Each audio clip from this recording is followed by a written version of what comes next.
कि सत्य के साथ और गलत के खिलाफ खड़े रहो। सच्चाई का साथ कभी नहीं छोड़ना चाहिए, जिसका उदाहरण महाभारत का युद्ध है। राजनीति बुरी नहीं है, लेकिन अगर राजनीति करनी हो ना तो भगवान की तरह करो, श्री कृष्ण की तरह करो। श्री कृष्ण ने राजनीति की, लेकिन वे सदैव सच के साथ खड़े रहे। उन्होंने जैसे को तैसा जवाब दिया और दुष्टों के विनाश के लिए उन्होंने नियमों को आड़े नहीं आने दिया। आपको कितने ही दिन लड़ना पड़े, लेकिन अगर आप सच के साथ हैं ना तो आपकी जीत निश्चित है। सत्य परेशान हो सकता है, लेकिन पराजित नहीं हो सकता। कुत्ते कभी दावा नहीं करता कि मैं सत्य हूँ, लेकिन झूठ हमेशा दावा करता है कि मैं सत्य हूँ। सत्य और झूठ की यही सबसे बड़ी पहचान है। बुरे का अंत हमेशा बुरा होता है। गलत का साथ देने वाला भी गलत ही होता है। द्रौपदी के चीरहरण के समय ना पूरी सभा के साथ घर के बुजुर्ग भी चुप थे, इसलिए वो सब के सब पाप के भागीदार थे। किसी एक ने भी अपना मुंह नहीं खोला। अन्याय के खिलाफ इसलिए हमें सीख मिलती है कि कभी भी किसी गलत का साथ नहीं देना चाहिए, फिर वो चाहे कितना भी ताकतवर क्यों ना हो, कितना ही अमीर क्यों ना हो। सीख नंबर 7 जो हमें श्री कृष्ण से सीखने को मिलती है, कर्तव्य और विनम्रता। अपने कर्तव्यों का पालन करने के लिए श्री कृष्ण गोकुल से मथुरा गए थे। विपत्ति के समय अपनों का साथ देना चाहिए। जैसे श्री कृष्ण ने गोवर्धन पर्वत को उठा करके पूरे गांव की रक्षा करी थी, अपने कर्तव्य से पीछे नहीं हटना चाहिए। भले ही कृष्ण शानदार द्वारिका के राजा और सारी सृष्टि के देवता थे, फिर भी वे विनम्र थे और हमेशा अपने बड़ों के प्रति सम्मान दिखाते थे। चाहे वे उनके माता पिता हो, शिक्षक हो या फिर प्रजा हो, वो उन्हें सुख देने के लिए हमेशा उत्सुक रहते थे। इसी वजह से वह जहाँ भी जाते थे ना श्री कृष्ण, लोग उनकी मदद के लिए हमेशा तैयार रहते थे। कृष्ण की तरह आपको भी अपने जीवन में विनम्र होना चाहिए। ये आपको ईमानदार लोगों के साथ रियल रिलेशनशिप बनाने में आपकी हेल्प करता है। सीख नंबर 8 जो हमें श्री कृष्ण से सीखने को मिलती है, give your best for social service. इस समाज की भलाई के लिए, समाज के उद्धार के लिए अपना बेहतरीन प्रदर्शन करें। समाज या लोगों की रक्षा के लिए अपने कदम कभी पीछे ना करें, क्योंकि इसमें कोई बुराई नहीं है। जरासंध से होने वाले युद्ध में जब बात ब्राह्मणों की रक्षा की आई ना तो श्री कृष्ण ने युद्ध स्थल से अपनी सेनाओं और खुद को पीछे कर लिया था, जिसके कारण उनको रणछोड़ नाम भी दिया गया था। अगर आपके एक के गांव छोड़ दे से पूरे गांव की भलाई हो रही है ना तो आपको उस गांव को छोड़ देना चाहिए। ये सेम बात चाणक्य भी कहते हैं। चाणक्य नीति में जहां बात समाज की भलाई की हो, वह खुद से पहले सबका भला सोचना होगा। Social service is the best way to find yourself. सीख नंबर 9 स्प्रेड पॉजिटिविटी। हमेशा सकारात्मकता फैलाते रहे। श्री कृष्ण कितनी बड़ी प्रॉब्लम में फंसे हों, वो अपनी बांसुरी की मधुर से ना खुद का और अपनी प्रजा का स्ट्रेस कम करते थे। सभी को ये फील करवाते थे कि भैया सब नॉर्मल, सब ठीक हो जाएगा। उस मधुर धुन को सुनकर ना एक पॉजिटिविटी का संचार होता था।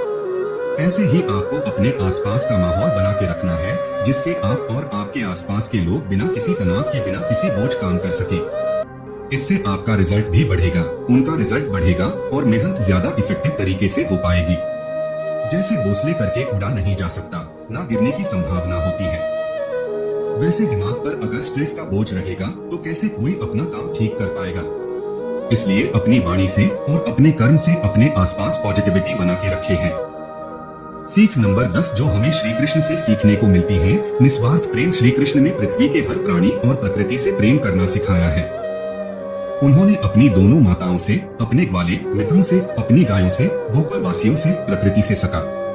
सुदामा से पांडवों के रूप में, अपने शिष्यों से राजा के रूप में, अपने द्वारिका की प्रजा से सबसे निस्वार्थ प्रेम किया है। प्रेम पूर्वक उनके लिए हर काम को बड़ी सहजता से, खुशी से करके सबका मन मोह लिया। ये कोई लीला नहीं थी, हर कोई कर सकता है। ऐसा उन्होंने कभी नहीं दिखाया कि वो एक भगवान है और उन सबसे सर्वोत्तम है। चाहते तो दिखा सकते थे ना भगवान है, मैं तो भगवान हूँ। वो सबके साथ घुल मिलकर उनके अच्छे के लिए हमेशा काम करते रहे। आप कितने ही ताकतवर क्यों ना हो, जब तक आपके मन में प्रेम की भावना नहीं है, ना आपका मन सॉफ्ट नहीं है, ना तब तक आपको बाकी सभी खुद से कम ही लगते हैं। तब तक आप दुनिया में कभी किसी का विश्वास नहीं जीत सकते, कभी किसी का भला नहीं कर सकते। मन से मन का प्रेम होना आपको हमेशा जीतने की तरह प्रेरित करेगा।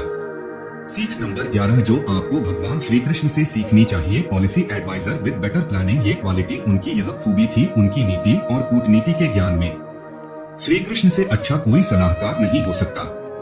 किसी भी कार्य की सफलता उसकी रूपरेखा में होती है। श्री कृष्ण कुशल रणनीतिकार थे। अश्वत्थामा और जयद्रथ का वध उनकी व्यूह रणनीति का ही परिणाम था।